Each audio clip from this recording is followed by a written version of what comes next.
नमस्कार मेरे कक्षा 9वीं के छात्र मित्रों। आज हम द्वितीय सत्र की निसर्ग वैभव इस कविता को पढ़ेंगे। इसके कवि हैं सुमित्रानंदन पंत जी। सुमित्रानंदन पंत जी छायावादी युग के 4 स्तंभों में से एक कवि हैं। वे प्रकृति के साथ साथ मानव सौंदर्य और आध्यात्मिक चेतना के भी कुशल कवि थे। कविता रस की अनुभूति कराने वाली, अनुभव करवाने वाली, सुंदर अर्थ प्रकट करने वाली, हृदय की कोमल अनुभूतियों का साकार रूप कविता है। 9 रस होते हैं, जैसे श्रृंगार रस, अद्भुत रस आदि। प्रस्तुत रचना में प्राकृतिक वैभव, सौंदर्य, निसर्गरम्य अनुभूति, उदात्तता, आध्यात्मिकता, अद्भुत भाषा प्रभाव एवं वर्णन शैली का साक्षात्कार होता है। इस कविता में कवि ने निसर्ग, नेचर की साधन संपत्ति, उसकी शोभा, सुंदरता का वर्णन किया हुआ है। यह कविता हमें पूरक पठन विभाग में दी गई है। आइए इस कविता को देखते हैं। कितनी सुंदरता बिखरी प्राकृतिक जगत में ईश्वर, टपक रही गिरी शिखरों से झर लौट रही घाटी में, लिपटी धूप छाह में निस्वर। निस्वर इसका अर्थ होता है बिना आवाज के। अनिल स्पर्श से पुलकित तरुण दल, बहती सीमाहीन श्लष्ण संगीत स्रोत सी, अहरह वन भू मरमर। अनिल पवन यानी हवा,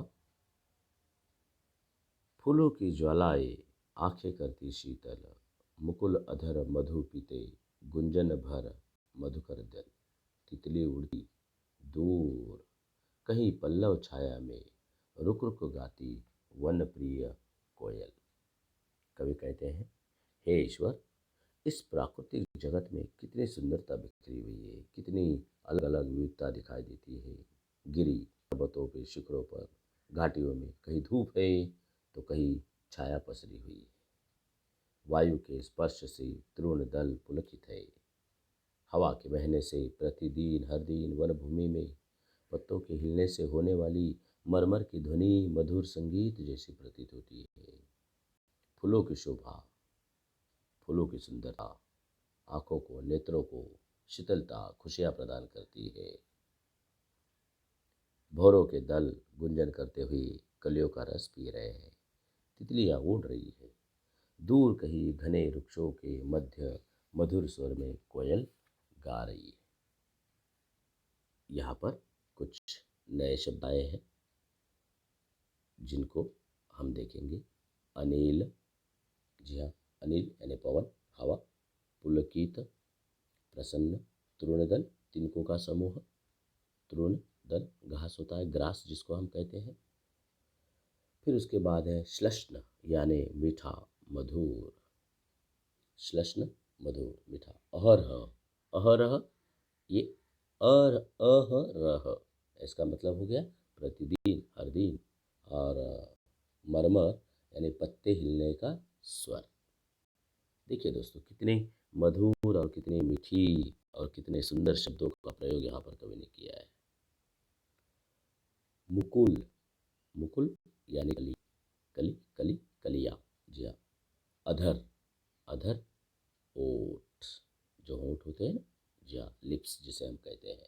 मधुकर, मधुकर भौरा, भौरा, जी हाँ, गुंजन करने वाला भौरा। और पल्लव, पल्लव, पल्लव कोमल, कोमल पत्ते। आइए दोस्तों आगे चलते हैं। लेटी नीली छायाए कृश रवि किरणों में गुम्फित, दुरारोह भांति ढाले निश्चल तरंग से स्तंभित, स्वर्ण भाल गिरी सर्वप्रथम करती उषा अभिनंदन, सांझ यही सोती छिप निर्जन में कर संध्या वंदन, निर्जन में कर संध्या वंदन। अपलक तारापथ शशि मुख का, बनता लेखा दर्पण। यही शैल कंधों पर सोया, जगता गंध समीरन। हृदय स्फुट सौंदर्य राशि, सम्मोहन भरती मन में, कितना विस्मय कर वैचित्र्य भरा पर्वत जीवन में। खग चखते फल, कुतर रही गिलहरिया कुपल, वन पशु सब लगते प्रसन्न, परिचित मरकत आंगन में। आंगन में देखिए दोस्तों, यहाँ पर भी कुछ नए शब्दों का प्रयोग आया हुआ है, तो उनको भी हम देखेंगे। आइए, जैसे देखिए यहाँ पर कृश, ये कृश, कृश यानी दुर्बल। रवि, रवि यानी सूरज होता है। फिर गुम्फित, गुंथा हुआ। दुरारोह, शब्द क्या है? दुरारोह। देखिए क्रोश के नीचे लिखा है दुरारोह, ताड़ का पेड़ जिस पर चढ़ना बड़ा ही कठिन होता है। फिर निश्चल, निश्चल यानी स्थिर, अपनी जगह से न हिलने वाला। अच्छा, स्तंभित भी स्थिर। निर्जन, निर्जन, निर्जन, निर प्लस जन। देखिए निर्जन मतलब वीरान, जनहीन। फिर यहाँ पर देखिए अपलक, बिना पलक झपकाए, बिना पलक झपकाए। शैल, शैल पर्वत, पहाड़, पर्वत। समिरन, पवन, समिरन पवन। हमने ऊपर एक शब्द देखा अनिल, जी हाँ। फिर सम्मोहन, सम्मोहन, सम्मोहन शब्द का अर्थ होता है मोहित करना, आकर्षित करना। विस्मय कर, विस्मय, जी हाँ, विस्मय सूचक वगैरह हम जो जानते हैं, आश्चर्य होता है। वैचित्र यानी अनोखापन होता है, अजब सा होता है। और मरकत, मरकत यानी पन्ना। आइए अब इसका अर्थ हम देखते हैं। कवि कहते हैं, रवि की यानी सूरज की कोमल किरणों में गूंथी, गूंथी, गुंफित, गूंथी छायाएं लंबे तारों पर पड़ रही है और स्थिर है। सूरज की स्वर्णिम सुनहरी किरणें सर्वप्रथम इन गिरी पर्वतों पर शिखरों का ही अभिनंदन करती है। सांझ यही जनहीन वनों में संध्या वंदन करके छिपकर सो जाती है। रात में आकाश में अनगिनत तारे और चंद्रमा दर्पण जैसे लगते हैं। यही पर्वतों के कंधों पर सोई हुई सुगंधित वायु जग जाती है। यह खिला हुआ सौंदर्य मन को मोहित करता है। पर्वत प्रदेश के जीवन में कितनी आश्चर्यजनक विचित्रताएं हैं। पक्षी फल खाते हैं, गिलहरियां कोमल फलों को कुतरती रहती है। वन में रहने वाले पशु इस मरकत जैसे आंगन में प्रसन्न दिखाई पड़ते हैं। पन्नों को देखते रहते हैं, मरकत जैसे आंगन में प्रसन्न दिखाई पड़ते हैं, खुश रहते हैं। आगे की पंक्तियां देखेंगे दोस्तों। स्वाभाविक यदि मुझे याद आता ईश्वर इस क्षण में, जड़ जग इतना सुंदर जब चेतन जग में क्या कारण, रहता अहरह जो विषन्न जीवन मन का संघर्षण, मनुज प्रकृति का करना फिर नव विश्लेषण संश्लेषण, ईश्वर का प्रतिनिधि नर अभिशापित हो उसका जीवन, लगता अपनी क्षुद्र अहंता ही में सीमित केंद्रित, छिन्न हो गया विश्व चेतना से मानव मन निश्चित, मानव मन निश्चित। अर्थ देखते हैं दोस्तों। कवि कहते हैं, हे ईश्वर, मुझे ऐसे क्षणों में, ऐसे पलों में मनुष्य जगत का ध्यान आता है। जड़ संसार में इतना सौंदर्य बिखरा पड़ा है। क्या कारण है कि बुद्धिमान मनुष्य के जीवन में प्रतिदिन चिंता और संघर्ष छाया रहता है। हम कितने परेशान हैं। हमें मानव प्रकृति का पुनः विश्लेषण करना होगा। पृथ्वी पर ईश्वर का प्रतिनिधि मनुष्य क्यों ऐसा शापग्रस्त जीवन बिता रहा है। ऐसा लगता है वो अपने तुच्छ अहंकार में ही सीमित हो गया है। मनुष्य को अहंकार हो चुका है। मनुष्य समझता है कि वह निसर्ग से बड़ा है, प्रकृति से बड़ा है।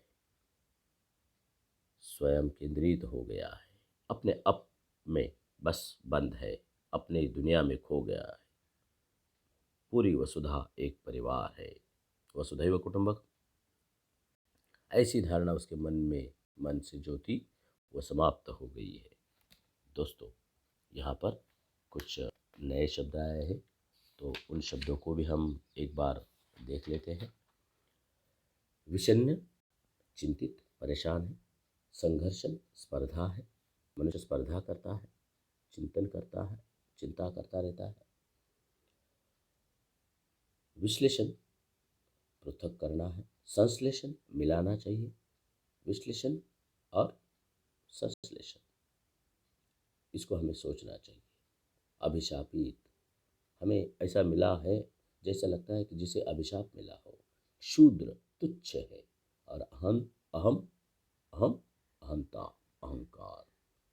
तो दोस्तों, कवि सुमित्रानंदन पंत जी ने इस कविता में हमें निसर्ग की देखभाल, उसकी रक्षा, उसके बारे में सोचना, ये हमारा कर्तव्य है। निसर्ग की रक्षा करना हमारी जिम्मेदारी है। प्रकृति के लिए हमें उसका एहसान मानना चाहिए, बल्कि हमारा जो संसार में व्याप्त असंतोष है, अहंकार है, इस सारी बातों को त्यागना चाहिए और उस ईश्वर का धन्यवाद देना चाहिए, करना चाहिए कि ईश्वर ने हमें इतना सब कुछ वैभव दिया है, निसर्ग वैभव दिया है। तो दोस्तों, अब आपको इस कविता को पढ़ना है, स्वाध्याय को लिखना है। दूसरे वीडियो तक इंतज़ार करते हैं, अगले पाठ तक। तब तक के लिए धन्यवाद।